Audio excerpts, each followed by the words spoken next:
अर्थविसम्पृक्तो वागार्थप्रतिपत्तये जगत पितरो वन्दे पार्वती परमेश्वरो। संसारभरि कार्यक्रम वास्तुशास्त्रको माध्यमबाट हामीलाई हेर्नुहुने सम्पूर्ण दर्शक महानुभावलाई हार्दिक नमस्कार।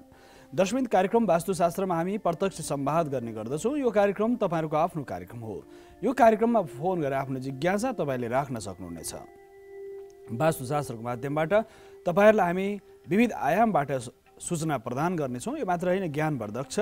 तपाईहरुको जीवनमा अति आवश्यक पर्ने विविध विषयहरू समावेश गरिने गर्दछन्। तसर्थ दर्शकवृन्द, यो कार्यक्रममा प्रातःकालीन सत्र शुभारम्भदेखिको जुन सत्र छ, यो सत्रमा हामीले प्रातःकालीन समय भक्ति सङ्गीतको माध्यमबाट भक्ति श्रवण गऱ्यौँ। यसका साथसाथै योग गऱ्यौँ। योगासनबाट स्वास्थ्य हुनको लागि विविध आधारबाट हामीले योगको आयामहरू अभ्यासहरू गऱ्यौँ।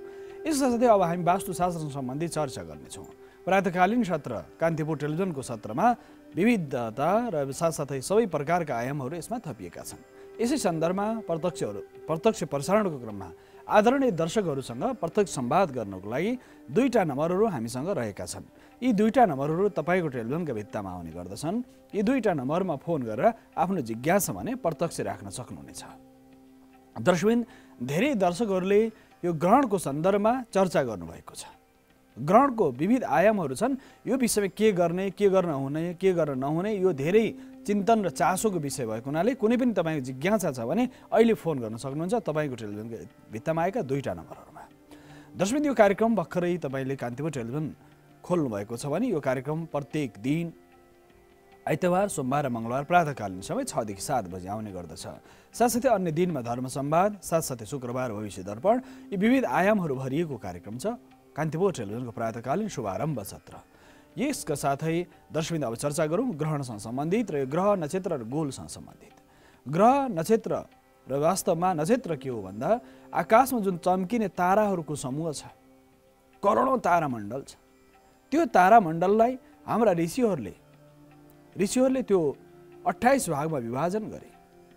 यसका साथै उनीहरूको प्रत्यक्ष प्रभाव नक्षत्रको सन्दर्भमा एउटा अभिजित नक्षत्र छोडेर 27 नक्षत्रलाई गणनात्मक रूपमा र प्रकाशकीय प्रभावका रूपमा उनीहरूले बुझे र त्यो आधारबाट ज्योतिषशास्त्र ग्रन्थहरू जति पनि साक्षात् सूर्यले प्रत्यक्ष भनेको शास्त्र भनिन्छ।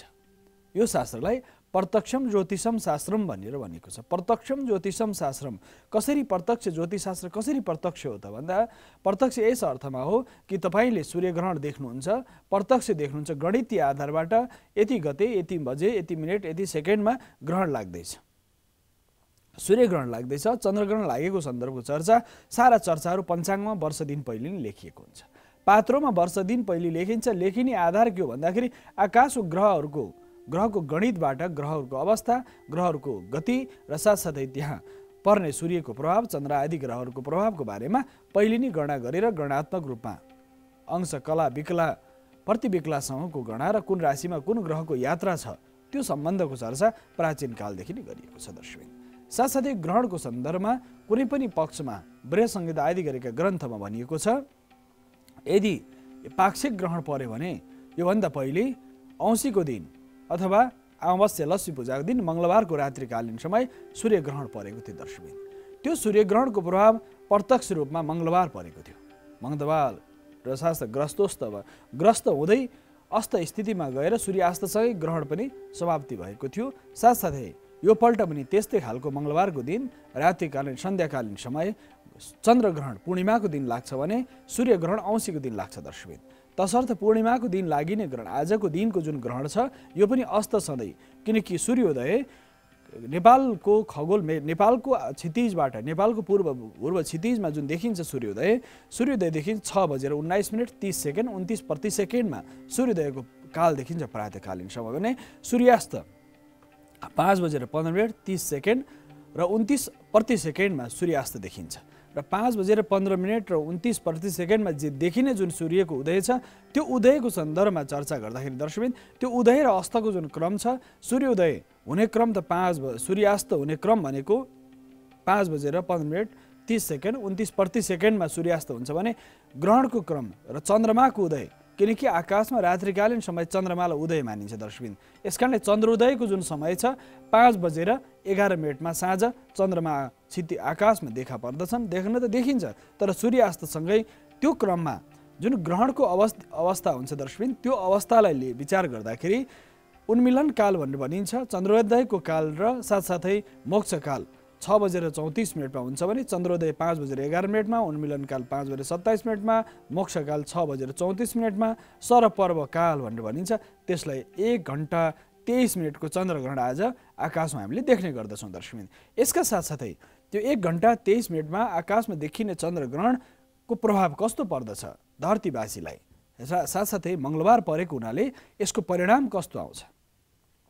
यदि सूर्यग्रहण र चन्द्रग्रहण संहिता ग्रन्थ भनिएको छ एउटै पक्षमा एउटै बारमा पर्यो भनेदेखि त्यसको सन्दर्भ मङ्गलबार भनेको युद्धसँग सम्बन्धित लडाईँ झगडा झन्झट आपसी मनमुटाव तनाव र विश्वका ठुला नेताहरूको र नेतृत्वकर्ताहरूको राजा महाराजाहरूको ठुला राष्ट्रलाई चलाउने व्यक्तिहरूमा आपसमा वैमनस्यता बढ्दछ। उनीहरूको वैमनस्यताले गर्दा चराचर जगतका विविध प्राणीहरूले दुःख पाउँछ। वनस्पति औषधि जता सम्पूर्ण वनस्पति जगतले दुःख पाउँछ भन्दा वनस्पतिको विनाश हुन्छ। यसका साथसाथै मतभेद र मनभेद पनि हुन्छ। मतभिन्नता बढेर जान्छ, त्यसले युद्धको विभीषिकालाई निम्त्याउँछ ग्रन्थमा भनिएको छ। त्यो जहाँबाट चन्द्रग्रहणको प्रभाव पर्छ त्यहाँका व्यक्तिहरूमा संशय बुद्धि निर्माण हुन्छ, उनीहरूको मनस्थिति कमजोर हुन्छ, संशयहरू उत्पन्न हुन्छ, साथै युद्धको विभीषिकालाई देख्नेछौँ। यसकारणले दर्शकबिन आउने केही समय यसको प्रत्यक्ष प्रभाव पर्दछ। आउने केही समय केही वर्ष चाहिँ यो सूर्यग्रहण र चन्द्रग्रहणको प्रभावले सारा धरतीमा एकपल्ट युद्धको र आपसी वैमनस्यता, आज सबै मित्र देखिन्छन् भोलि सबै शत्रुता भावमा आउँछन् भनेर भनिएको छ संहिता ग्रन्थमा। तसर्थ यसको परिणामले चराचर जगतमा र पृथ्वीवासी मनुष्यलाई विशेष प्रभाव पार्नेछ। अतिवृष्टि अनावृष्टि आदिको प्रभाव हुनेछ, भूक्षय आदिको प्रभाव पर्नेछ आउने समयमा। साथसाथै चिसो असाध्य बढ्नेछ, साथै कहीँ असाध्य धेरै गर्मीको विस्तार हुनेछ। यसकारणले गर्दा भूगोलमा हुने विविध घटनाक्रमलाई यो ग्रहणले संहिता ग्रन्थमा भनिएको छ प्रभाव पार्ने हुन्छ दर्शकबिन। तसर्थ धरतीमा जुन हुने रक्तपातको र साथसाथै जल पूरित हुन्छ भनेर छ, रक्तपात हुने सम्भावनाहरू बढेर जान्छ।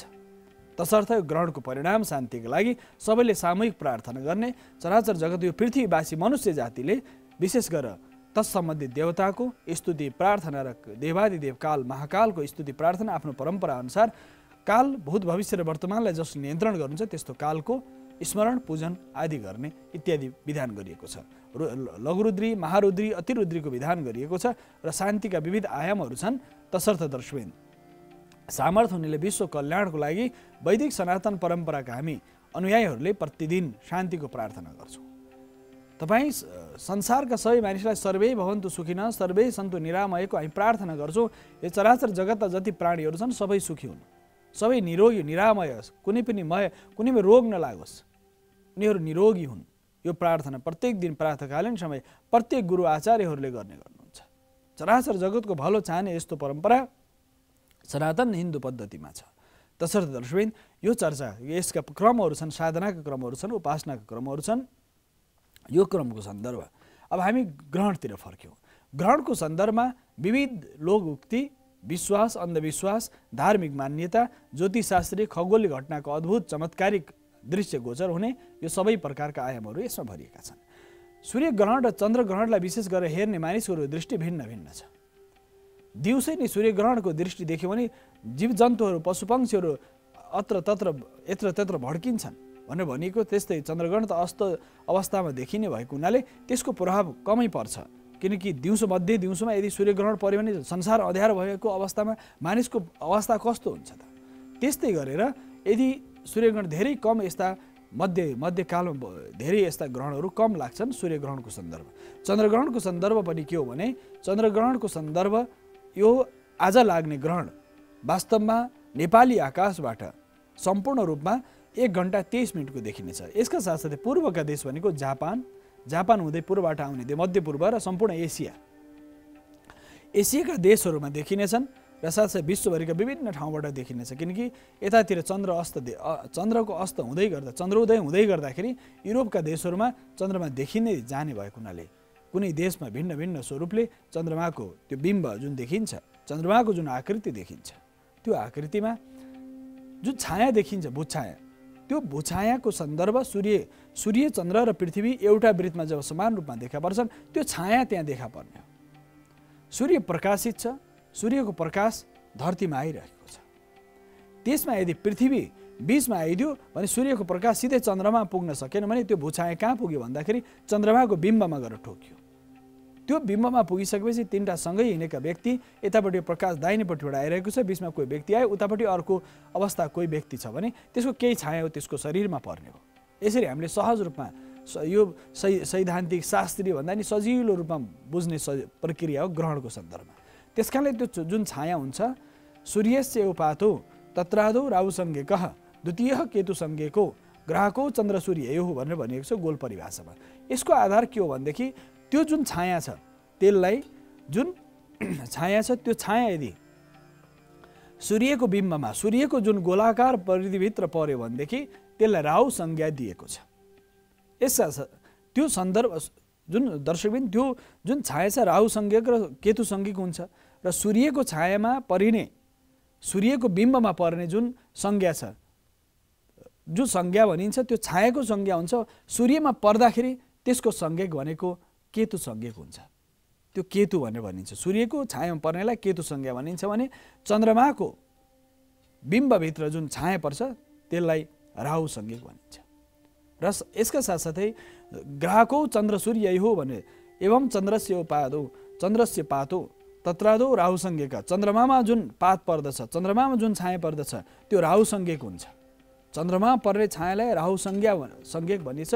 द्वितीय केतु संज्ञको, द्वितीय भाव भने सूर्यको भावमा पर्ने, सूर्यको बिम्बमा पर्ने जुन छाया छ त्यसलाई केतु संज्ञक भनिन्छ। यसकारणले राहु र केतु। यसमा पुराणको एउटा दिव्य कथा आउँछ, समुद्र मन्थनको कथा आउँछ दर्शकबिन। यसमा राहु र केतुको उत्पत्तिको बारेमा पुराणतिर हामी गयौँ भने समुद्र मन्थन हुँदै थियो। समुद्रबाट 14 प्रकारका विषहरू निक्ले, 14 प्रकार विविध प्रकारका रन्त्रहरू निक्ले, विषहरू निक्ले, रम्बा आदि गरेका विभिन्न कन्याहरू निक्ले। लक्ष्मी, कौस्तुभ, पारिजात, कसुरा, धन्वन्तरी, चन्द्रमा भनेर यसरी चन्द्रमाबाट लक्ष्मी निक्लिन् र लक्ष्मी प्रकट हुनुभयो। कौस्तुभ मणि प्रकट भयो, पारिजात पुष्प प्रकट भयो, धन्वन्तरी साक्षात् अमृतको घडा लिएर प्रकट हुनुभयो, चन्द्रमा पनि समुद्रबाट प्रकट भएको मानिन्छ। यसकारणले दर्शकबिन त्यो चन्द्रमाको जुन प्रकट छ हुने अवस्था छ, त्यो अवस्थामा 14 रत्नहरू उत्पन्न हुँदाखेरि समुद्रबाट त्यसको प्रत्यक्ष प्रभाव रत्नहरूमा छ। र त्यो क्रममा यसको व्याख्या भन्दा पनि पुराणमा जब समुद्रबाट अमृतको घडा निक्ल्यो, त्यो अमृतको घडा निक्लेपछि देवता र दानवहरूमा दिव्य युद्ध हुन थाल्यो कि यो अमृतको घडा को खाएर को अमर हुने। लामो कथा छ, यहाँले पौराणिक साहित्यमा त्यो चिन्तन देख्न सक्नुहुन्छ, पढ्न सक्नुहुन्छ, बुझ्न सक्नुहुन्छ। तसर्थ समुद्र मन्थन देवासुर सङ्ग्रामको रूपमा यो मन्द्राचललाई मदानी र भगवान नारायणले कच्छप अवतार, कछुवाको अवतार धारण गरेर उहाँको ढाडमा समुद्र मन्थन भएको सन्दर्भ, साथसाथै यो मन्द्राचल पर्वत साथसाथै कालकुट युगले युक्त भएको, विषादीले युक्त भएको नागलाई विशेष गरेर त्यसलाई मदानी र नेति बनाएर समुद्रलाई मन्थन गरिएको सन्दर्भमा निक्लिएको जुन कालकुट विषबाट आदि गरेका विषहरू निक्ल्यो, अमृतको घडा पनि निक्ल्यो। त्यो अमृतको घडा कसले खाने भन्दा युद्ध जब सुरु भयो, आपसमा विवाद सुरु भयो, त्यस समयमा त्यो युद्ध देखे, त्यो विवाद देखेर, देवता र दानव बीचको युद्ध देखेर, विवाद देखेर भगवान नारायणले मोहिनी रूप धारण गर्नुभयो।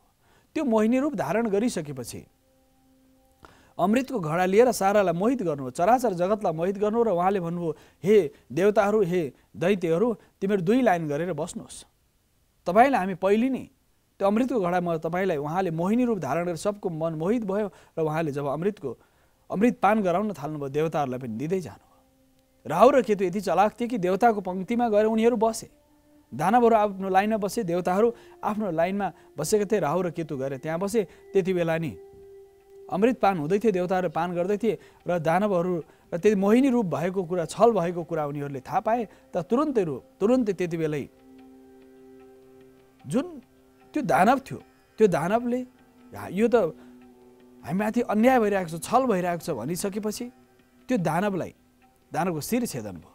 त्यसकारणले जुन टाउको र शरीरको भाग छ त्यो अर्धकाय महावीर्य चन्द्रादित्य विमर्दनम भनेर भनिएको छ। त्यो आधा शिर, आधा शरीरको आधा भाग, टाउको भाग र शिरको भाग, त्यो 2टा भाग छुट्यो र राहु र केतु भयो भन्ने पौराणिक ग्रन्थमा पाइन्छ। ग्रहको चन्द्र सूर्य हो, त्यहाँ को थिए त छेउमा बसेको भन्दा सूर्य र चन्द्रमा बसेका थिए। र सूर्य र चन्द्रमा बसेको हुनाले राहुले चन्द्रलाई ग्रस्त गर्ने र सूर्यलाई केतुले ग्रस्त गर्ने भएको हुनाले त्यो प्रायश्चित्त स्वरूप अहिले पनि ग्रहण लाग्छ भन्ने पौराणिक कथा पाइन्छ दर्शक। यसकारण यो कथा पौराणिक छ। यसका साथसाथै अर्को शास्त्रीय आयाम के हो त?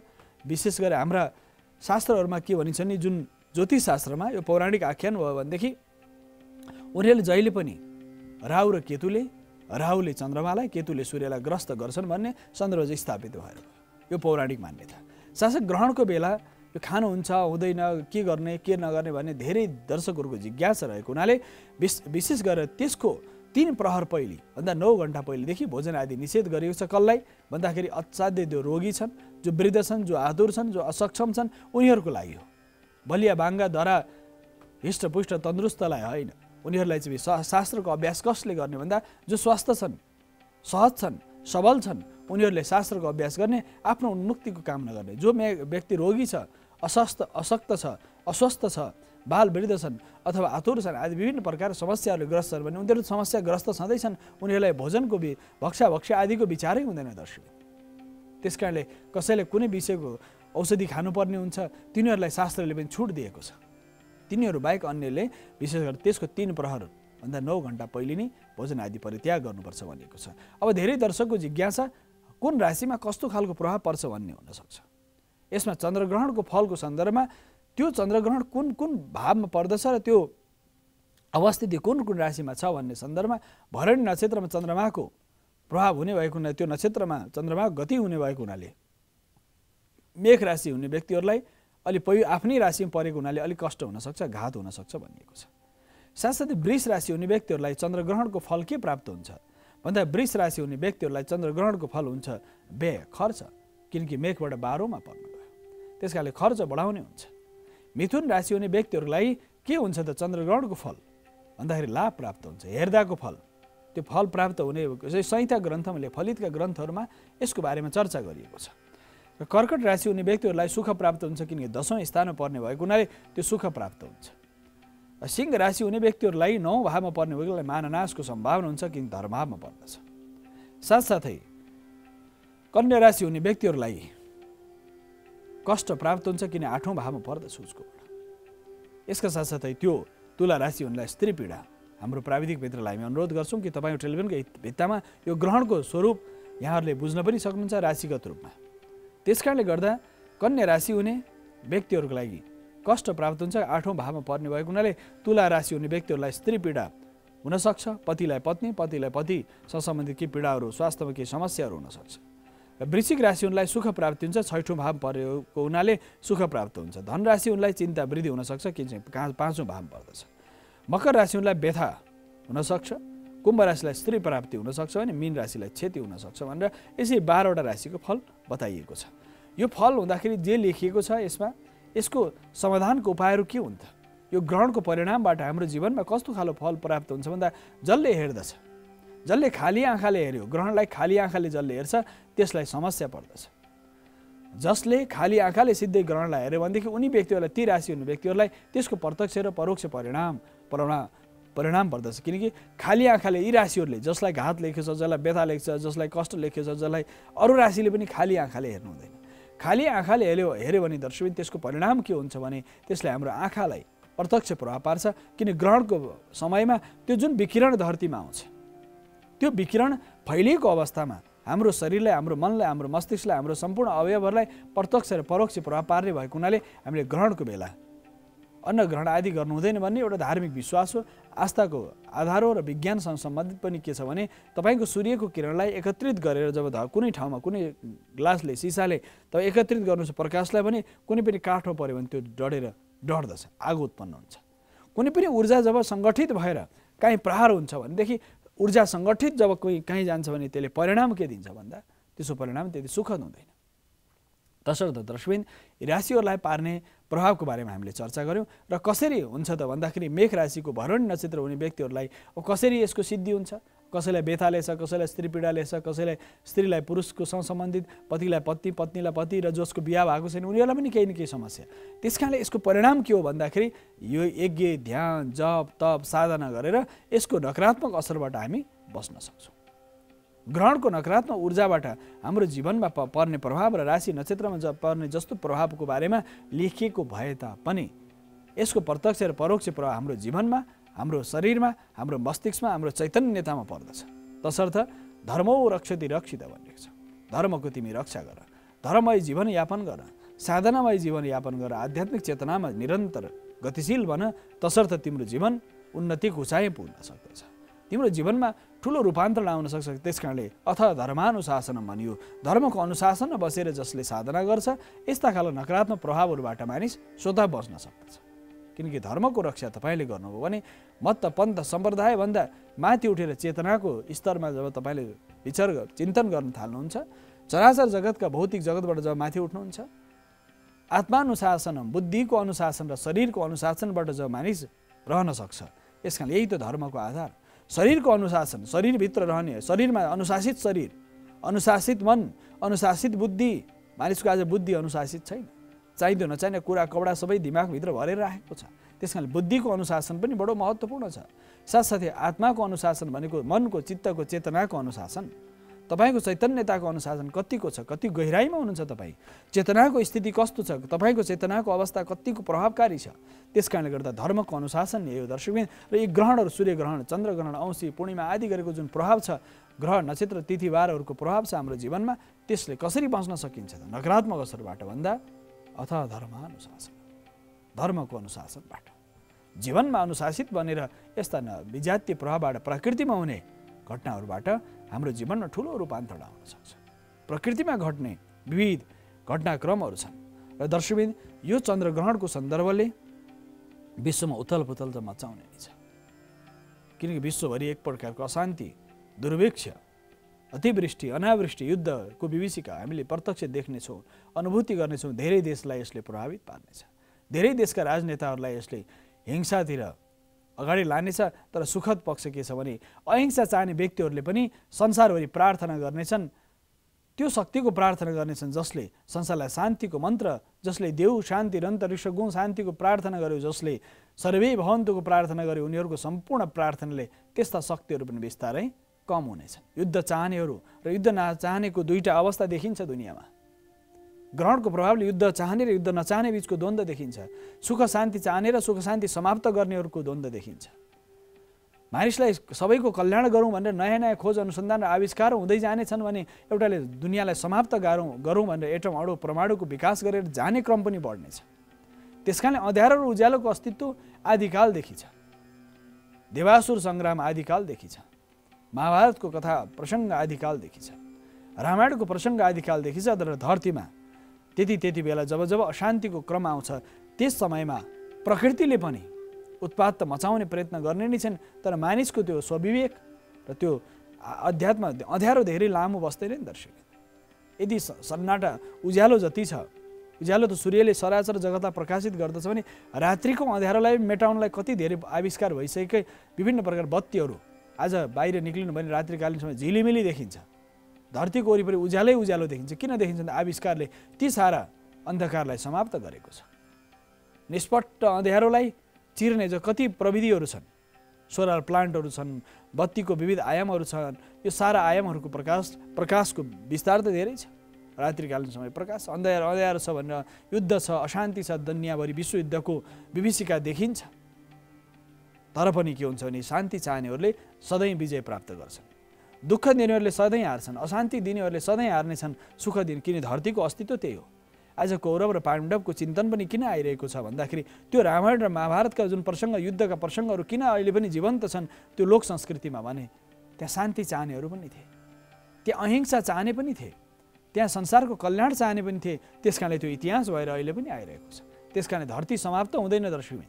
डराउनु पर्छ। धेरै दर्शकहरूले सोध्ने गर्नुहुन्छ कहीँ यो ग्रहणको प्रकोपले सारा धरतीमा कुनै उथलपुथल विश्वयुद्धको आरम्भ त देखिसकिया छ, त्यसको क्रम त देखिएको छ। तर परिणाम के हुन्छ भन्दाखेरि शान्ति चाहनेहरूले जित्छन्। नोक्सान क्षति कति हुने हो यो बडो ठुलो विषय हो। क्षतिको अनुमान भने लगाउन गाह्रो नै हुन्छ। तर पनि शास्त्रले भनेको छ कमभन्दा कम क्षति भएर युद्ध समाप्त होस् भन्ने चाहना त्यो महाभारतमा पनि भगवान कृष्णले देख्नु भएको छ। त्यो हामी शान्तिका, हामी सनातन हिन्दू वैदिक परम्पराको उपासकहरूले जब सर्वे भवन्तु सुखिनको मन्त्र पढ्दै गर्छौँ प्रत्येक दिन, त्यसले अवश्य पनि चराचर जगतमा शान्तिको मार्गमा अगाडि बढाउनलाई प्रेरणा प्रदान गर्दछ। यो चर्चा यसका साथसाथै अब ग्रहणको सन्दर्भको चर्चा त हामीले गऱ्यौँ दर्शकबिन, वास्तुसँग सम्बन्धित केही चर्चाहरू छन्। ग्रहणको प्रभाव र चन्द्रग्रहणको फल। अब के गर्ने चन्द्रग्रहणको बेला? त्यो समय स्नान गर्ने, मन्त्र जप गर्ने, तन्त्र मन्त्र यन्त्रको साधना गर्ने। त्यति बेला कुनै नदी तलाउहरूमा जाने, नदीको छेउमा बसेर जब स्पर्श सुरु हुन्छ साँझ चन्द्रोदय 5:11 भएको हुनाले साँझ 5:27 मध्य उन्मिलनकाल र रात्रि 6:34 जुन मोक्ष पर्व छ यसलाई पुण्यकाल भनिन्छ। अब ग्रहणकाललाई पुण्यकाल चाहिँ किन भनियो त? आखिर यो यसको जिज्ञासा स्वाभाविक हो। त्यो यस्तो महत्त्वपूर्ण पुण्यकाल हो जुन समय तपाईँले जुन मन्त्रको जप गर्नुहुन्छ, जुन यन्त्र र जुन तन्त्रको साधना गर्नुहुन्छ त्यो सिद्ध हुन्छ। चन्द्रग्रहणको कालमा या सूर्यग्रहणको कालमा गरिएका मन्त्र साधना हवन जप तप पूजा तुरन्त झटै सिद्ध हुन्छ। तसर्थ चन्द्रग्रहण कालमा गरिने साधनाले सिद्धि प्राप्त हुनलाई सहजताका साथ हामी सिद्धि प्राप्त गर्न सक्छौँ। तसर्थ दर्शकबिन चन्द्रग्रहणको कालमा मन्त्र जप गर्ने, तपाईँ परम्परागत रूपमा पाएका गुरु दीक्षाबाट पाएका मन्त्रहरू जप गर्ने, नदी तलाब कुनै वृक्ष वनस्पतिको छेउमा जाने, देवालयहरूलाई बन्द गरिएको हुन्छ, कहाँ जाने? खुल्ला आकाश मुनि जाने, पूर्व फर्किने, उत्तर फर्किने, पश्चिम फर्किने, दक्षिण फर्किने, तपाईँको साधना अनुसार, तपाईँको मन्त्र अनुसार, मन्त्रको भाव अनुसार सात्विक मन्त्र, तामसिक मन्त्र, राजसिक मन्त्र कुन प्रकारको मन्त्र हो, यदि अघोर प्रकृतिका मन्त्र दक्षिण फर्केर गर्ने, वैदिक परम्पराका मन्त्रहरू पूर्व उत्तर फर्केर गर्ने, लौकिक परम्पराका मन्त्रहरू पश्चिम फर्केर गर्ने मन्त्र जपको 3टा विधान छ। एउटा बोलेर गरिने मन्त्रहरू जयन्ती मङ्गला काली भद्रकाली कपालिनी दुर्गा क्षमा शिवा धात्री स्वासोदा नमस्ते, बोलेर गर्ने मन्त्रलाई यसलाई वाचिक भनिन्छ। बोलेर गरिने, बाणीद्वारा बाहिर निक्लिएर ध्वनि बाहिर निक्लिने यो क्रमको मन्त्रहरू यो मध्यम प्रकारको मानिन्छ।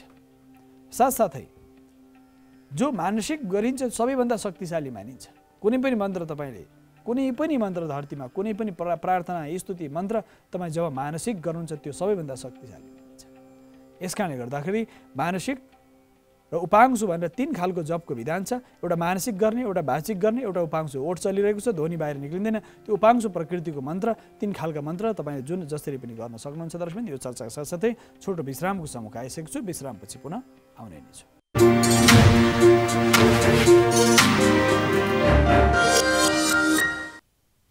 दर्शकबिन पुनः स्वागत छ। हामी चन्द्रग्रहणको बारेमा, सन्ध्याकालीन समय लाग्ने चन्द्रग्रहणको बारेमा चर्चा गरेका छौँ। ग्रहणमा विविध आयामहरू छन् दर्शकबिन। यसमा धार्मिक, आध्यात्मिक, तान्त्रिक, मान्त्रिक, यान्त्रिक भिन्न भिन्न आयामहरू छन्। यसकारणले ग्रहणको कालमा गरिने साधनाले सिद्धि प्राप्त गर्नलाई सहज हामीलाई बाटो अगाडि बढाउन सहज हुन्छ। र पुण्यकाल किन भनिन्छ भनेर मन्त्र 3 प्रकारका छन्। त्यसको जप्ने पद्धति पनि मानसिक गर्ने हो कि वाचिक गर्ने हो कि अथवा उपांशु प्रकारले गर्ने हो, यो 3 खालको मन्त्रहरूको जप गर्न सकिन्छ। मानसिक जप सबैभन्दा सिद्धिदायक हुन्छ। आनन्दपूर्वक आँखा बन्द गरेर मनमा नै कुनै मन्त्रलाई चलाउनु भयो भने त्यो समय 1 घण्टा 23 मिनटको जुन पुण्यकाल छ त्यो समय मन्त्र सिद्धि सहज रूपमा हुन्छ। साधनाको उच्चतम अवस्थामा जानिन्छ, प्रज्ञाको विस्तार हुन्छ। ध्यान गर्ने, जप गर्ने, योग गर्ने, तप गर्ने, साधना गर्ने, कुनै पनि कार्य सिद्धि गर्ने। के नगर्ने? लौकिक काम नगर्ने, पारमार्थिक काम गर्ने। पारमार्थिक भनेको परमार्थ सुध्रिने, सिद्ध प्राप्त हुने, अरूको कल्याण भलो चाहने, कुनै मन्त्र सिद्धि हुन सक्ने यस्ता कामहरू गर्नुभयो भने तपाईँलाई सहज हुन्छ। र यो लौकिक, यो लोक व्यवहारमा गरिने साधनाको जुन क्रम छ, लोक व्यवहारमा देखिने गरिने साधनाको क्रम छ। यसकारणले दर्शकबिन हामीले साधना गर्दाखेरि यस्ता प्रकारका समयमा पुण्यकाल भनेर भनिन्छ। ग्रहण लाग्नु आफैमा पनि एउटा खगोलीय अद्भुत दृश्य हो, अद्भुत घटना हो। यो समय मन्त्र तन्त्र यन्त्रको साधना गरेर मानिसले सिद्धि प्राप्त गर्न सक्छ। ग्रहणकालमा पुण्यकालको रूपमा शास्त्रमा वर्णन गरिएको छ। जुन समयमा गरिएका मन्त्र तन्त्र यन्त्र साधनाले मानिसको जीवन ठुलो रूपान्तरण ल्याउन सक्छ। दुर्भाग्य नाश हुन्छ। जसको जन्म कुण्डलीमा सूर्यग्रहण, चन्द्रग्रहण आदि गरेको यदि ग्रहण दोष छ, ग्रहण दोष छ, जसको केतुको साथ सूर्य बसेको छ, राहु साथ चन्द्रमा बसेको छ, अथवा कुनै पनि ग्रहको साथ राहु केतुको प्रभाव छ, छाया ग्रह हुन्, यदि मङ्गलको साथ बसेको केतु अथवा बृहस्पतिको साथ बसेको केतु, जुनसुकै ग्रहको साथ पनि यदि केतु सम्मिलित छ, चन्द्रमा साथ बसेको केतुले अशुभ दिन्छ अथवा राहुले अशुभ फल दिन्छन्। जन्मकुण्डलीमा फलादेशको सन्दर्भमा, फलाफलको सन्दर्भमा जसको चिनामा ग्रहण योग छ, नागपास योग गरेका व्यक्तिहरूलाई त झन् यो असाध्य पुण्यकाल भनिन्छ। ती व्यक्तिहरूलाई, साधना गर्ने व्यक्तिहरूलाई मन्त्रको साधना, यन्त्रको साधना, खुल्ला आकाश मुनि तन्त्र विधि अनुसार आगो बालेर होम गर्ने, ग्रहणकालमा हवन पनि गर्न सकिन्छ। नदीको किनारमा गएर कुनै पनि श्मशानदेखि लिएर नदीको किनारदेखि लिएर विभिन्न प्रकारका ठाउँहरूमा गएर खुल्ला आकाश मुनि बसेर जप गर्न सकिन्छ त्यो सिद्धि प्रदायक हुन्छ, कल्याणकारी हुन्छ भनेर भनिएको छ। त्यो समय किन कल्याणकारी हुन्छ त भन्दाखेरि ग्रह नक्षत्रहरू आफ्नो आफ्नो वृत्तमा परिक्रमा गरिरहेका छन्। धरतीवासीलाई त्यसको प्रत्यक्ष प्रभाव परेको हुनाले त्यसको प्रत्यक्ष र परोक्ष दुईटै रूपमा धरतीमा पर्दछ ग्रहणको प्रकाशकीय प्रभाव, तसर्थ त्यो समय पुण्यकाल हुन्छ। यसकारण दर्शकवृन्द ग्रहणको बेला हामीले मन्त्र तन्त्र साधना गरे पनि सुख शान्ति समृद्धिको यात्रामा अगाडि बढ्न सक्छौँ। र धेरै दर्शकहरूको जिज्ञासा त्यति बेला खानु नहुने चाहिँ किन होला भन्छन् धेरै दर्शकहरूले लोकव्यवहारमा साधारणमा। किन नखाने भन्दा दर्शकवृन्द हाम्रो पाचन तन्त्रलाई आकाशको सूर्यको जुन प्रकाश धरतीमा आइरहेको छ, चन्द्रमाको प्रकाश धरतीमा आइरहेको छ, हाम्रो शरीर मन बुद्धि र पाचन तन्त्रलाई प्रभाव पार्दछ। तसर्थ रोगी नै छ, उसको त स्वास्थ्य अशक्त छँदैछ, त्यति बेला उसले भोजन गर्दा पनि औषधि खाँदा पनि कुनै समस्या भएन किन अस्वस्थ छ। र स्वस्थ व्यक्तिहरूले त्यो खाँदाखेरि त्यति बेलाको समयमा जुन ग्रहणकालको समय 1 घण्टा 23 मिनटको कालभित्र यदि भोजन गर्यो भनेदेखि त्यो समय हाम्रो पाचन तन्त्रलाई प्रभाव पार्दछ। सूक्ष्म प्रभावहरूको किरणको प्रभाव, चन्द्रमाको जुन कला हुन्छन् 16 प्रकार कलाको प्रभाव पर्दछ। सूर्यको 12 कला हुन्छन् भने चन्द्रमाको 16 कला हुन्छन्, अग्निको 10 कला हुन्छ। 10 प्रकारको ऊर्जाहरू विस्तार हुन्छ। त्यसकारणले सूर्यको 10 कला, चन्द्रमाको सूर्यको 12 कला, सूर्यको 12 कला, अग्नि देवताको 10 कला, 10 कला साथसाथै सूर्यको 12 कला, 12 कला र चन्द्रमाको 16 कला। यो 10, 12, 16 को जुन क्रम छ, अश्विनी कुमारहरूको 2 कला, वसुहरूको 8 कला, अष्टवसु भनेर भनिन्छ। तिनीहरूको शक्ति आदित्य सूर्यको 12 कलाको सन्दर्भमा साथसाथै यसरी यो क्रम जुन छ, यो क्रम कसरी गएको छ, रुद्रको 11 कला, यो सारा शक्तिको संयोजन हो हाम्रा देवताको शक्ति, देव शक्ति। यसकारणले दर्शकवृन्द त्यो देव शक्तिको प्रभाव र मन्त्रले कसरी सिद्धि हुन्छ त भन्दा 64 प्रकारका हाम्रा वर्णहरू, स्वर वर्ण, व्यञ्जन वर्ण, उदात्त अन्दाज, स्वरित, अल्पप्राण, महाप्राण सारा गरेर 64 प्रकारका हाम्रा के छन् ध्वनिहरू छन्। उच्चारणका वेदहरू बिन्दु विसर्गदेखि शून्यदेखि लिएर 64 प्रकारका यी आयामहरू छन् दर्शकवृन्द। तसर्थ यो आयाममा वर्ण, ध्वनि, मात्रा र मातृकाको जुन सन्दर्भ छ त्यो मन्त्रमा, प्रत्येक मन्त्रमा देवता छन्, प्रत्येक मातृकामा देवीहरूको वास छ। त्यसकारणले त्यो जप्दाखेरि सिद्धि प्राप्त हुन्छ। उनीहरू नागरिक हुन्, सबै 64 नागरिकलाई एकत्रित सङ्गठित भएर आउँदाखेरि कति शक्ति प्राप्त हुन्छ। तिनीहरूको जुन शक्ति छ, ऊर्जा छ, त्यसले प्रभाव पार्दछ। यसकारणले शिवरात्रि आयो अथवा सोमबारको दिन छ, ओम नमः शिवायको जप गरे, आइतबार सूर्यको जप, आइतबारको दिन सूर्यको जप, सोमबार शिवजीको जप अथवा चन्द्रमाको जप, मङ्गलबार गणेशको जप अथवा मङ्गल ग्रहको जप, मङ्गलसँग सम्बन्धित जप। र यो महत्त्वपूर्ण ग्रहण यस अर्थमा प्रभावकारी छ, मङ्गलबार गणेशको दिन हो दर्शकवृन्द। यस दिन गणपतिको मन्त्र सिद्धिको लागि बडो दिव्य प्रभावकारी मानिन्छ। जसको जन्मपत्रिकामा मङ्गल दोष छ, पुरुषार्थ सिद्धि भइरहेको छैन, जसको लग्न कुण्डलीमा मङ्गल कमजोर छ, लग्नदेखि लिएर 12 भावमा कहीँ पनि मङ्गल कमजोर छ नि, मङ्गलबारको दिन पर्ने ग्रहणमा यदि कुनै पनि साधना, जप तप साधना गरिन्छ भने त्यो कार्य सिद्धि हुन्छ, जुनसुकै राशिलाई पनि। यदि जन्मकुण्डलीमा 9वटा ग्रह, 12वटा भावहरू हुन्छन्, प्रत्येक ग्रहहरू कुन भावमा बसेको छ, त्यसको परिणाम र प्रत्यक्ष र परोक्ष कुन प्रकारको परिणाम पर्छ, त्यस आधारमा ग्रहणको सकारात्मक ऊर्जा या नकारात्मक ऊर्जाको जुन भाव छ त्यो भाव समनको लागि, भावदोष नाश गर्नको लागि। र चन्द्रमाको यदि जन्मकुण्डलीमा दोष छ भने त्यो चन्द्रको दोष समाप्त हुन्छ। मङ्गलको दोष छ भने त्यो मङ्गलबार पर्ने ग्रहणले अवश्य पनि समाप्त गर्छ। यदि बुध ग्रहको प्रभाव अथवा बृहस्पति, शुक्र, शनि, राहु, केतु आदि ग्रहको प्रभाव छ भनेदेखि तपाईँ जन्मपत्रिकामा त्यो प्रभाव समाप्त भएर जान्छ। तसर्थ दर्शकवृन्द चन्द्रग्रहणको बेला कुनै पनि ग्रह दोष छ भने जप गरेर, तप गरेर, ग्रहको तत्सम्बन्धित मन्त्र जप गरेर, सूर्य कमजोर छ सूर्यको मन्त्र जप्ने, तपाईँ जन्मपत्रिकामा चन्द्रमाको स्थिति कमजोर छ भने चन्द्रमाको मन्त्र जप गर्ने, ग्रहको जपहरू गर्ने, अथवा बुध, बृहस्पति, शुक्र, शनि, राहु, केतुको बीज मन्त्र, वैदिक मन्त्र र लौकिक मन्त्रहरू हुन्छन्। बीज मन्त्र असाध्य प्रभावकारी मानिन्छ। बीज मन्त्रको प्रयोग, लौकिक मन्त्रको प्रयोग र साथसाथै बीज मन्त्रको प्रयोग त त्यो बडो शक्तिशाली मानिन्छ। त्यो तान्त्रिक मन्त्र, लौकिक मन्त्रहरू छन्, जपा, कुसुम, शङ्कासम, काश्यपेय, महादुतिमा आदि गरेर व्यास ऋषिले बनाउनुभएका यी पौराणिक मन्त्रहरू पनि छन्। र तान्त्रिक मन्त्र हाम्रा आगमका आचार्यहरूले तन्त्रका मन्त्रहरू बनाए, तन्त्र मन्त्र यन्त्र बनाए, उनीहरूको क्रमको मन्त्रहरू पनि बीज रूपमा छ। र पौराणिक मन्त्र भए, तान्त्रिक मन्त्र भए, वैदिक मन्त्रहरू त सबैभन्दा प्राचीन वैदिक मन्त्र हो। वैदिक मन्त्रको जुन स्रोत छ, वैदिक मन्त्रको जुन प्रभाव छ, त्यो वैदिक मन्त्रको निरन्तर जपले, निरन्तर साधनाले हाम्रो शरीर, हाम्रो मन, हाम्रो बुद्धिलाई प्रभावमा रूपान्तरण गर्छ। त्यस कारणले गर्दा ती मन्त्रहरूको निरन्तर अभ्यास अति आवश्यक छ दर्शक। त्यो समयमा ग्रहदोष शमनको लागि कसैको दुर्भाग्यको योग छ, कुनै कार्य सिद्धि हुँदैन भने भिन्न भिन्न प्रकार समस्याहरू आइरहेका हुन्छन् जीवनमा। ती समस्याको समाधानको लागि पनि ग्रहण कालमा हामीले मन्त्रहरू जप गरेर सौभाग्य वृद्धि गर्ने मन्त्रहरू, या देवी सर्वभूतेषु लक्ष्मी रूपेण संस्थिता नमस्तस्यै नमस्तस्यै नमस्तस्यै नमो नमः, यस्ता मन्त्रहरू देखिँदाखेरि रुद्रिका मन्त्र, चण्डिका मन्त्र अथवा देवी भागवतका मन्त्र, लौकिक मन्त्र, परालौकिक जे मन्त्रहरू पनि भए पनि, वैदिक भए पनि, लौकिक भए पनि, पौराणिक भए पनि, जस्ता भए पनि मन्त्र साधना निरन्तर रूपमा एकाग्र भावले गर्नुभयो भने तपाईँको जीवनमा परिवर्तन आउँछ। कुनै पनि मन्त्र निरन्तर जप्न सकिन्छ। त्यो सधैँ जप्ने र ग्रहणको समयमा विशेष गरेर मन्त्र सिद्धिको लागि र मन्त्र साधकहरूको लागि त असाध्य प्रभावकारी हुन्छ। यसका साथै मन्त्रहरू जप्दाखेरि आसन, प्राणायाम, मालाको प्रयोग गर्न सक्नुहुन्छ ग्रहण कालमा, किनकि त मानसिक मन्त्र, मानसिक जप, मानसिक प्रकारले गरेका मन्त्रहरू शक्तिशाली मानिन्छ। माला सिद्धि गर्नुपर्छ। माला सिधै बजारबाट किन ल्याए सिद्ध होइन। मालालाई पहिले त मालालाई सिद्ध गर्नु पर्यो। कुनै नदी, तालाब जल, शुद्ध जलले त्यो स्नान गराउने, त्यो मालाले धुने, त्यसपछि त्यसमा विशेष गरेर माम माले महामाये सरस्वती स्वरूपिणी चतुर्वर्गे नै, यसरी मन्त्रको जुन क्रम छ, चतुर्वर्ग पुरुषार्थ सिद्धिको लागि तपाईँले हामीलाई शक्ति प्रदान गर्नुहोस्। माम माले महामाये सर्वशक्ति स्वरूपिणी, सबै प्रकारको शक्ति तपाईँभित्र छ, मालामा यस्तो शक्ति छ, यसकारण त्यो शक्ति हामीलाई प्राप्त होस्। चतुर्वर्ग फल हामीलाई प्रदान गर्नुहोस् भनेर भनेको छ। अक्षमालिकाय नमः भनेर मालालाई स्तुति, ओम अक्षमालिकाय, हे अक्षमाला तिमी अक्षय फल प्रदान गर्ने भएको हुनाले तिम्रो नाम अक्षय भनेर भनिएको छ। त्यो मालामा पूजा गरेर त्यसमा मालामा जप गर्न सकिन्छ। यो क्रम त कर्मकाण्ड साधनासँग सम्बन्धित भयो दर्शकबिन। र साथसाथै यदि घरमा कुनै पनि दोष, रोग दोष, शोक भय, सन्ताप छ भने त्यसको शमनका लागि पनि ग्रहण कालमा विविध मन्त्रहरूको जपको क्रम अगाडि बढाउन सकिन्छ।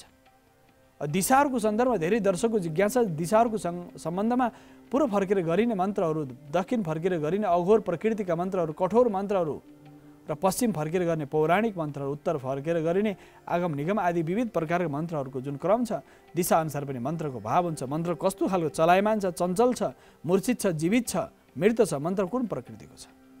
तपाईँले सुनिरहेका मन्त्रहरू प्राय जुनसुकै सामान्य ओम नमः शिवाय, ओम नमो भगवते वासुदेवाय अथवा जय श्रीराम, जय राम, जय जय राम, जुनसुकै भए पनि त्यो जुन वर्ण छ दर्शकबिन, त्यो वर्णमा शक्ति छ, त्यो अक्षरमा शक्ति छ। राम राम भन्छौँ भने राम मरा भन्दा पनि त वाल्मिकी आदि गरेका ऋषिहरू भीषण ठुलो अत्ताई हिंसक पनि मरा भन्दा पनि ठुला कवि भए भनेपछि त्यो जुनसुकै मन्त्र, एउटा अक्षरको मन्त्र, एउटा जुन देवनागरी लिपिको एउटा मात्र अक्षर पनि कुनै न कुनै मन्त्र, कदेखि ज्ञासम्म, अदेखि असम्म, 1 देखि 9 सम्म सबै अङ्कहरू, सबै मन्त्रहरू सिद्ध हुन्। त्यसकारण दर्शकबिन ओम नमः शिवाय भन्नुहोस् या त कुनै पनि मन्त्र तपाईँले भन्नुहोस्। कुनै पनि मन्त्र तपाईँलाई याद छ भने त्यो सिद्ध मन्त्र हुन्। त्यो दीक्षाको आवश्यक पर्दैन। त्यस समयमा त्यो मन्त्रहरू निरन्तर आँखा बन्द गरेर निरन्तर अभ्यास गर्यो भनेदेखि त्यसको परिणाम सकारात्मक आउँछ। तपाईँको चैतन्यतामा त्यसको प्रभाव पर्दछ। तसर्थ दर्शकबिन ग्रहहरूको प्रभाव र ग्रह गतिको प्रभाव र यस बेला दान पुण्य गर्ने क्रम हुन्छ। जसमा ग्रहण दोष हुन्छ त्यस समयमा केही सामग्रीहरू निकालिदिने। यदि सूर्यको दोष छ, सूर्य ग्रहण योग छ तपाईँको चिनामा, जनपत्रिकामा भनेदेखि रातो प्रकारको सामग्रीहरू सूर्यसँग सम्बन्धित त्यस समयमा दान सामग्रीहरू निकालिदिने। बाहिर घरबाट निकालेर खुल्ला आकाशमा राखिदिने। भोलिपल्ट ग्रहण सिद्धिएपछि लगेर ग्रहणको बेला दान दिन सकिन्छ अथवा भोलिपल्ट लगेर कसैलाई दिइदिने। कुनै पनि मन्दिरको पुजारीलाई नदिनु होला। मन्दिर पुजारीलाई दिनु निषेध गर्छ योगी, फकीर, सन्यासी र साथसाथै जो कानमा कुण्डल लागेको जो गोरखनाथ परम्पराका साधकहरू छन् तिनीहरू मात्रै सामर्थ्य हुन्छ। त्यो दान ग्रहणको बेलामा लिने दानको सामर्थ्य सामान्य व्यक्तिमा हुँदैन दर्शकबिन। त्यो समयमा कुनै लेनदेन गर्नु हुँदैन। किन भनिन्छ भने ग्रहणको बेलामा कसैलाई के दिनु, त्यो ग्रहण लाग्दछ, त्यो ग्रस्त भएको अवस्थामा लागेको त्यो ग्रहण लाग्दछ। कसैले जीवनमा दुःख पाएन, हेरेर यसको जीवनमा त ग्रहण लागेछ भन्छन्, अन्धकार आएछ भन्छन्। त्यस कारणले गुरुहरूले पनि, गुरु पुरोहितहरूले, मन्दिरका पुजारीहरूले ग्रहणको दान लिनु हुँदैन, त्यो सङ्ग्रह गर्नु हुँदैन। कसले लिन सक्छ? फकीर, उनीहरू सन्यासी, वैरागी, गोरखनाथ परम्पराका साधकहरू, उनीहरू लिन सक्छन्। वृत्ति भने गरिब, असाध्य कमजोर स्थिति आय स्रोत भएका व्यक्तिहरूलाई र साथसाथै असाध्य कमजोर अवस्थाका व्यक्तिहरूलाई उद्धार गर्नलाई पनि ग्रहणको बेलामा ठुला धनाढ्य व्यक्तिहरूले दान दिने गर्छन्। भूमिदान, हस्तिदान, गजदान, विभिन्न प्रकार दान, हात्तीदान, घोडादान, साथसाथै वाहन, विभिन्न प्रकारका सामग्रीहरू, सूर्यको दोष समनको लागि, चन्द्रमाको दोष समनको लागि जन्मपत्रिकामा यदि चन्द्रमाको दोष छ भने सेतो प्रकारका सामग्रीहरूको दान गर्ने। यदि मङ्गलको दोष छ, मङ्गल कमजोर छ जन्मपत्रिका भने रातो प्रकारको सामग्रीहरू दान गर्ने। यदि बुध ग्रहको नकारात्मक प्रभाव परेको छ जन्मकुण्डली भने हरियो प्रकारका सामग्रीहरू, बुधसँग सम्बन्धित सामग्रीहरू दान गर्ने। बृहस्पतिको यदि प्रभाव कमजोर छ तपाईँलाई, विद्या बुद्धि साधना प्रज्ञा चेतना विस्तारमा समस्या आइरहेको छ भने पहिलो प्रकारको सामग्रीहरू दान गर्ने। शुक्र ग्रहको यदि दोष त जनपत्रिकामा कमजोर अवस्थामा छ भने ग्रहणको बेलामा शुक्रसँग सम्बन्धित सेतो प्रकारको मिश्रित प्रकारको दानहरू गर्ने। शनि ग्रहको दोष छ भने विशेष गरेर कालो प्रकारको कालो रङको तिल भयो, कपडा भयो, फलाम भयो, भिन्न भिन्न प्रकार सामग्रीहरू देखिन्छ त्यहाँ, त्यो रातो कालो भएका सामग्रीहरू र साथसाथै शनिको दोष शमन गर्नको लागि ग्रहण कालमा पनि दान गर्नु छ। राहु र केतुको लागि पनि कालो र केतुको लागि छिर्के बिर्के प्रकारका यस्ता प्रकार सामग्रीहरू दान गर्न सकिन्छ।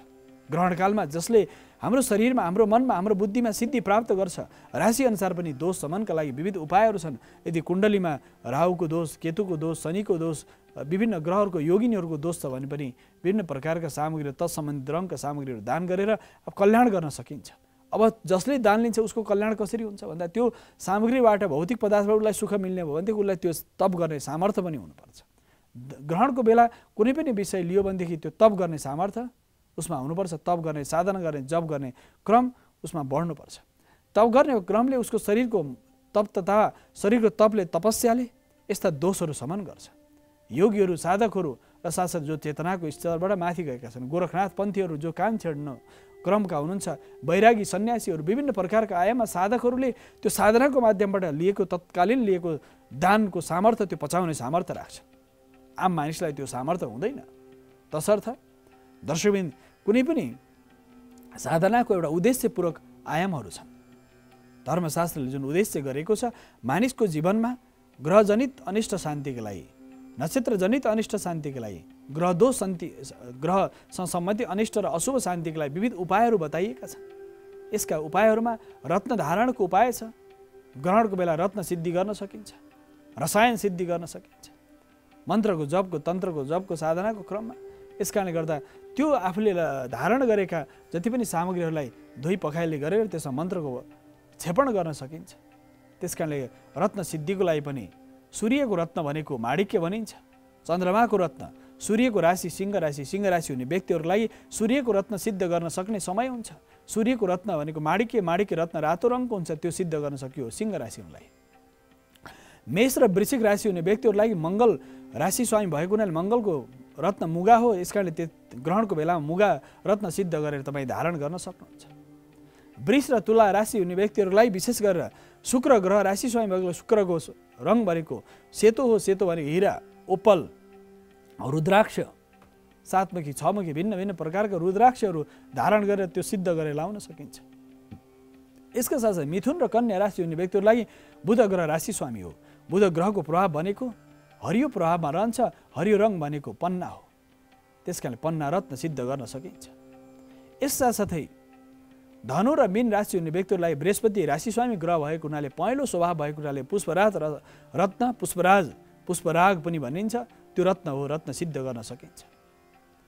मकर र कुम्भ राशि हुने व्यक्तिहरूको लागि नीलम रत्न हो र नीलो रङको आभा भएको शनिको प्रभाव रहेको हुनाले त्यो आभा सिद्धिका लागि त्यो रत्न धारण त्यसरी गर्न सकिन्छ। यस कारणले गर्दाखेरि 12 राशि भए र कर्कट राशि हुने लागि मोती रत्न हो। सेतो, जुन सेतो रत्न छ त्यो कर्कट राशि हुने व्यक्तिहरूको लागि हो। तसर्थ मोती सिद्ध गर्न सकिन्छ।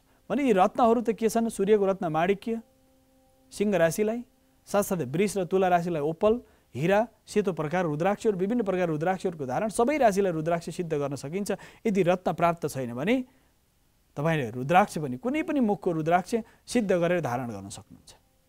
कुनै पनि प्रकार, एकमुखी साक्षात् शिवको प्रतीक मानिन्छ, दुईमुखी साक्षात् गौरी शङ्कर भगवान शिवको प्रतीक मानिन्छ, शिव र पार्वतीको संयुक्त शक्ति, तीनमुखी रुद्राक्षलाई अग्निको प्रतीक मानिन्छ, चारमुखी रुद्राक्षलाई साक्षात् ब्रह्माजीको सृष्टिकर्ता ब्रह्माको प्रतीक मानिन्छ चारमुखी रुद्राक्षलाई, पाँचमुखी रुद्राक्षलाई भगवान पशुपतिनाथको मुखको रूपमा मानिन्छ। दर्शकबिन यसका छमुखी रुद्राक्षलाई भगवान कार्तिकको प्रतीक मानिन्छ। कार्तिक भगवान खुसी हुन् भन्नको लागि, देवत्व र सेनापति भाव स्थापित होस्, प्रत्येक मानिसमा नेतृत्व विस्तार होस् भन्नको लागि छमुखी रुद्राक्ष धारण गर्न सकिन्छ। सातमुखी रुद्राक्ष साक्षात् सप्तमातृका, सप्तशक्ति र श्री लक्ष्मी धृति मेधा आदि गरेका सप्तमातृकाको प्रतीक मानिन्छ, सप्तद्वीपको प्रतीक मानिन्छ। तसर्थ सातमुखी रुद्राक्ष सिद्ध गर्न सकिन्छ।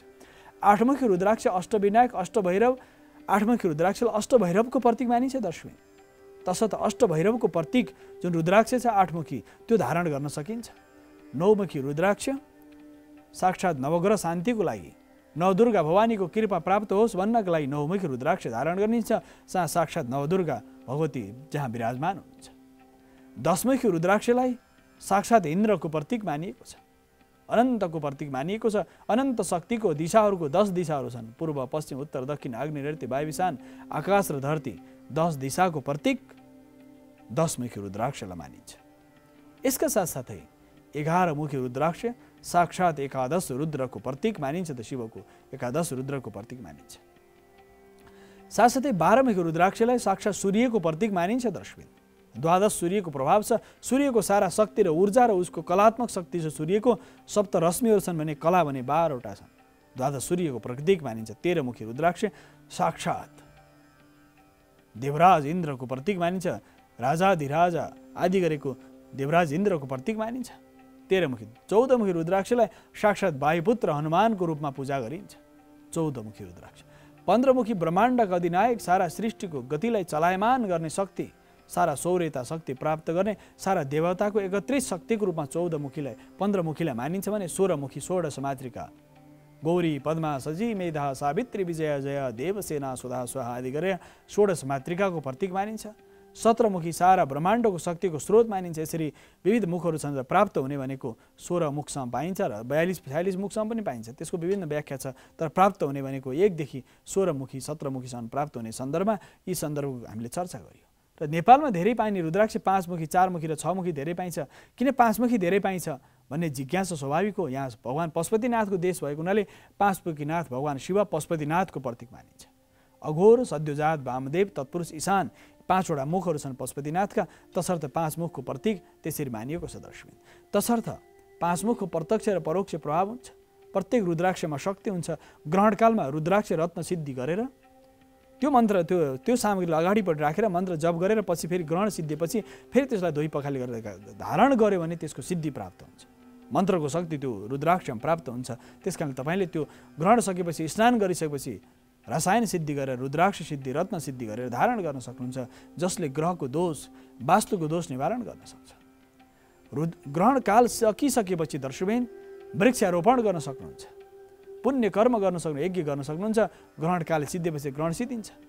त्यसकारण धेरै दर्शकहरूले त्यो विशेष गरेर ग्रहणको सन्दर्भमा पनि विविध प्रकारका किम्वदन्ती आस्थाहरू छन्। प्राचीन कालमा कुनै मानिस गएर बोराले छोप्थ्यो भन्ने परिकल्पना पश्चिमा जगतमा यति धेरै थियो, तर हाम्रा पूर्वका ज्योतिषशास्त्रका हाम्रा आचार्य ऋषिहरूले भने पृथ्वी गोलो छ, चन्द्रमामा पर्ने जुन राहुको पात छ त्यो त्यस कारणले ग्रहण हुन्छ। केतुमा पर्ने जुन केतुको पात छ, जुन छाया छ, त्यो छाया जुन प्रभाव छ त्यो बिम्बमा पर्छ, त्यस कारणले सूर्य ग्रहण हुन्छ भनेर भने हाम्रा प्राचीन ऋषिहरूले भनेका छन्। तसर्थ हाम्रा ऋषिहरूले हजारौँ हजार वर्ष पहिले सूर्यग्रहण चन्द्रग्रहणको बारेमा चर्चा गरे। पश्चिमा समाज जब कुनै पनि जानकारी थिएन, प्रविधिको विकास पछिल्लो समय पश्चिमी जगतबाट भयो भने यसको सूत्रको विकास वैदिक सनातन परम्पराबाट भयो।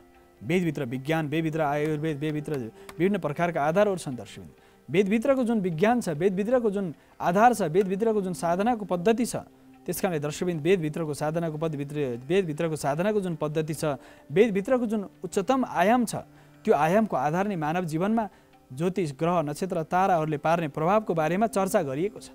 तसर्थ दर्शकबिन ग्रह नक्षत्र ताराले हाम्रो जीवनमा पार्ने प्रभावको बारेमा, ग्रहको बारेमा र उनीहरूले दिने फल र परिणामको बारेमा हाम्रा ऋषिहरूले प्राचीन कालदेखि बताएका छन् कि त्यसको परिणामले हाम्रो जीवनमा कति ठुलो रूपान्तरण आउन सक्छ अथवा प्रत्यक्ष र परोक्ष पार्ने जुन प्रभाव छ त्यसको बारेमा पनि हाम्रा ऋषिहरूले बताएका छन्।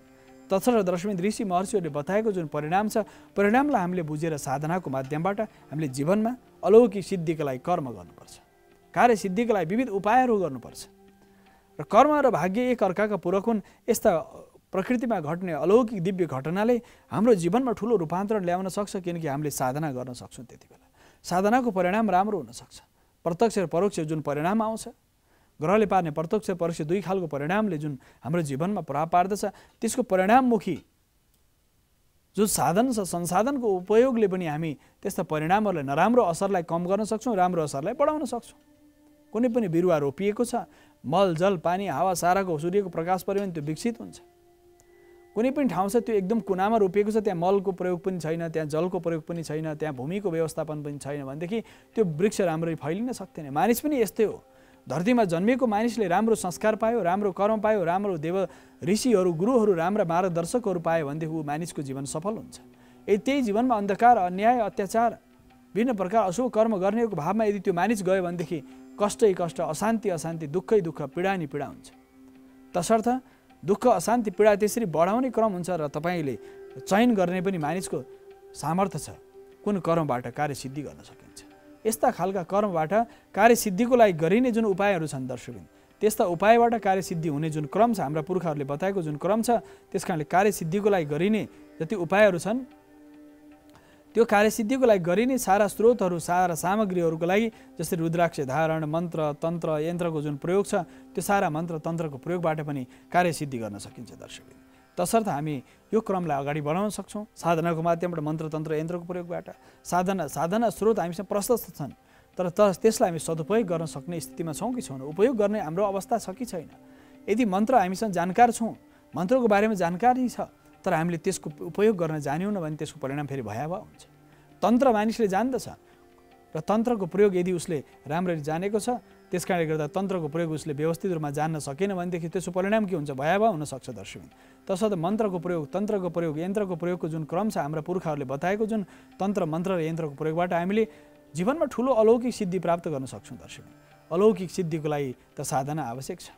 तसर्थ दर्शकबिन यो ग्रहण भयभीत हुनुपर्ने स्थिति होइन। ग्रहणबाट राम्रो असर जस्तो सकारात्मक ऊर्जा हामीले प्राप्त गर्न सक्छौँ, साधनाबाट ती नराम्रा प्रभावहरूलाई हामीले समाप्त गर्न सक्छौँ दर्शकबिन। तसर्थ ग्रहण लाग्छ, सूर्यग्रहण, चन्द्रग्रहण लागिरहेको छ, जीवनमा दुःख सुख, लाभ हानि, जय पराजय चलिरहेको छ, तर पनि आत्तिनु भएन, धैर्यताबाट हामीले कार्यसिद्धि गर्नलाई निरन्तर लाग्नुपर्छ दर्शकबिन। यो चर्चाका साथसाथै कार्यक्रम वास्तुशास्त्रको निर्धारित समय सकिसकेको हुनाले छायाङ्कनमा साथ दिने मित्र, प्रविधिमा साथ दिने सम्पूर्ण साथीहरूसहित म वासुदेव कृष्ण शास्त्रीलाई कार्यक्रम वास्तुशास्त्रबाट आजलाई भने आज्ञा दिनुहोस्। हवस् त, नमस्कार। कान्तिपुर टेलिभिजन भने हेर्दै गर्नुहोला।